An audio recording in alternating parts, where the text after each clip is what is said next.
বাচ্চাদেরকে চিকেনটা আর একটু মজা করে খাওয়াতে জন্য তৈরি করে ফেললাম চিকেন ললিপপ। প্রথমে চিকেনের রানগুলোকে ভালো করে সেদ্ধ করে নিলাম আদা রসুন সামান্য পরিমাণে লবণ দিয়ে।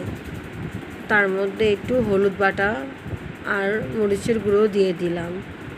সেদ্ধ হয়ে যাওয়ার পরে হাড় থেকে মাংসগুলোকে ভালো করে ছড়িয়ে নিতে হবে। মাংসগুলোকে ছোট ছোট করে ঝুরঝুরা করে নিয়ে তার মধ্যে আলু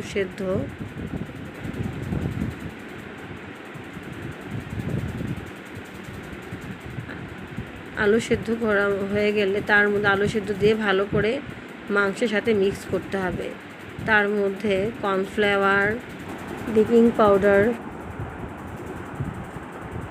পাউরুটির গুঁড়া করে দেওয়া ব্রেড ক্রাম, একটু আদা, একটু রসুন বাটা, জিরার গুঁড়া, টমেটো সস, সয়া সস, সামান্য পরিমাণে লবণ দিয়ে ভালো করে আর মাঝখানে আপনি স্বাদের জন্য চিলি ফ্লেক্স দিতে পারেন। তারপর ভালো করে এটা মাখায় মেখে হাড়গুলোর সাথে দিয়ে মাঝখানে হাড় রেখে সুন্দর করে বলের মতো তৈরি করে ফেলবেন।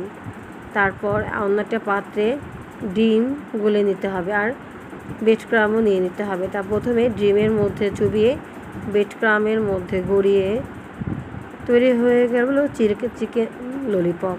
তেলে ভাজার পর এটা গরম গরম পরিবেশন করতে পারেন, যা বাচ্চাদের অনেক বেশি পছন্দ।